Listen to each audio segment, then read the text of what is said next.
Ngayong hapon nga mga kumartes, dito ako bumaba sa DB Mart. Kaya sabi ko sa asawa ko, dito na lang niya ako kaunin kasi meron akong bibilhin. Kaya mga lagayan ko kasi ng ingredients sa bahay ng aking mga pambake, papalitan ko na. So parang nadadagdagan kasi yung mga ingredients natin, wala akong mapaglagyan. Nung isang araw kasi naghahanap ako kay mother nung garapon ng stick o, yung pinakamalaki. Mainam kasi yung lagyan din ng mga ingredients ng aking pambake. Yun nga lang, wala nga si mother. Kaya sabi ko, pupunta muna ako dito sa DB Mart para bumili kasi nga yung mga ingredients ko na in-order sa online, malapit nang dumating. Wala tayong paglalagyan. Kaya ayan, dito na ako dumiretso. So, ang pakay natin dito is mga garapon lang. Yung aking mga lagayan ng baking powder, baking soda, cornstarch, papalitan na natin ng lagayan kasi maliit lang yung pinakalagayan ko noon. Syempre, kailangan ko na mag-upgrade kasi mukhang magbebenta na tayo ng cookies. At dahil nagustuhan nga siya ng mga pamangkin ko, mga kumartes, magbebenta na tayo ng cookies. Pero syempre, magko-costing muna tayo kung magkano yung pwede nating ibenta doon sa ating ginawang cookies kasi nga malaki siya. Ayoko din naman kasing magbenta ng lugi. Para saan pat nagbenta ako kung hindi naman tayo tutubo, ano? So yun nga, nag-costing na ako nung nakaraang nag-bake tayo ng ating cookies. So alam nyo naman na medyo pricey talaga yung mga ingredients niya. So hindi rin naman siya nagkakalayo doon sa mga binebenta sa online. Hindi rin naman ako magbebenta ng sobrang dami kasi baka hindi naman kayanin ng ating powers. So approximately, mabebenta ko siya ng 65 pesos ang 100 grams na cookies.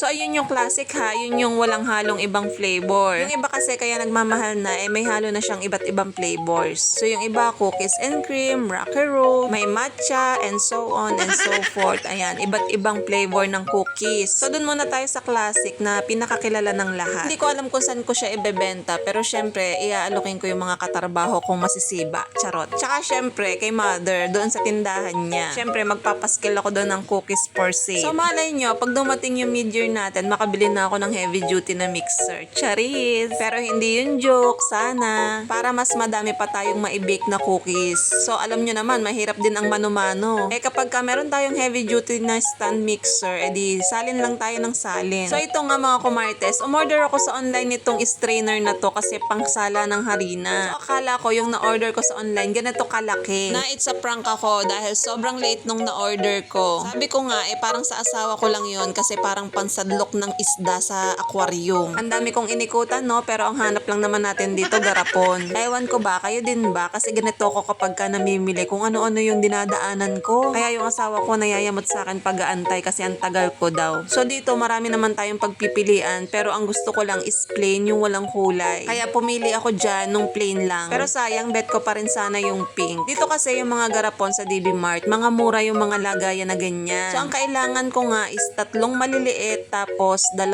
malaki. So dumaan din ako dito sa kabilang side, nakita ko nga pala to. Napabili nga din ako ng isa nito kasi magandang paglagyan ng ating mga cookie dough. Iisa lang kasi yung lagayan ko na ganyan na malapad, yung kulay pink yun. So meron akong isa niyan sa bahay. So dapat kapag ka magbe-bake tayo, meron pa tayong extra kasi para madami pa yung magawa natin. So sa isang recipe kasi, 12 pieces yung magagawa natin. So pwede tayo magdalawang recipe kaya ayan, bumili pa ako ng isa. Ilalagay kasi yun sa freezer bago i-bake. So kapag ka nagkapera ulit tayo, bibili pa ako ng isang ganyan. So hindi na nga ako nag-cart, ayan, binitbit ko na lang hanggang dito sa cashier. Ito nga pala yung mga napamili ko. So meron kasi ako mga in-order na desiccated coconut, powder sugar, yung mga chocolate chips. Wala akong paglalagyan ng ganon. Kaya ayan, napabili tuloy ako dito. Pagdating nga sa bahay, nagbukas na ako ng mga parcel na mga in-order ko nung nakaraan. Umorder din nga pala ako nitong lagayan ng harina. Yung lagayan ko kasi ng harina, ang nakalagay ay cake flour. So kapag ka magbe-bake kayo ng cookies, dapat all-purpose flour yung gamitin nyo. Kaya ayan, kailangan ko ng bukod na lagayan para doon sa ating all-purpose flour. So since ang in-order ko ay 3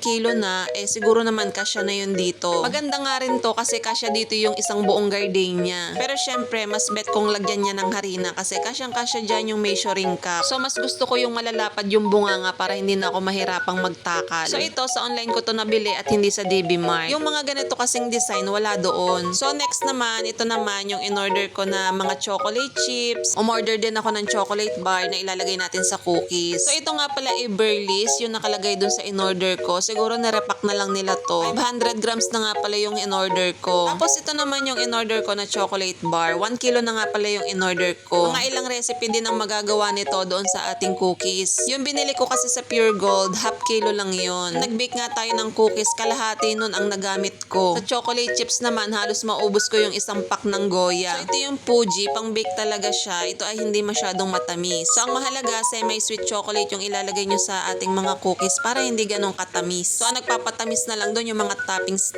So next naman, ito naman yung nabudol nga ako. Akala ko'y pagkakalaki ng strainer na na-order ko. Nagulat ako't akala ko'y pangsala ng isda sa aquarium. Pero ito magagamit natin to kapag mag-i-sprinkle tayo ng powdered sugar, tapos ng mga kokwa. Pero sa DB Mart na nga lang ako bibili para hindi na tayo mait sa prank. Tapos ito naman yung cooling rack na in-order ko din sa online. Naku, si mother nga pala ang nag-uyan nito, hindi ko pa nababayadan. Nakalimutan ko kasi mag-iwan ng pera. So ayan, meron na tayong paglalagyan ng ating mga baked cookies. Tapos yung chocolate chips, sinalin ko na dito sa nabili ko sa DB Mart. O diba, ang ganda kapag ka plain lang. So yun lang muna mga kumartes, hanggang dito na lang muna. Thank you for watching. Bye!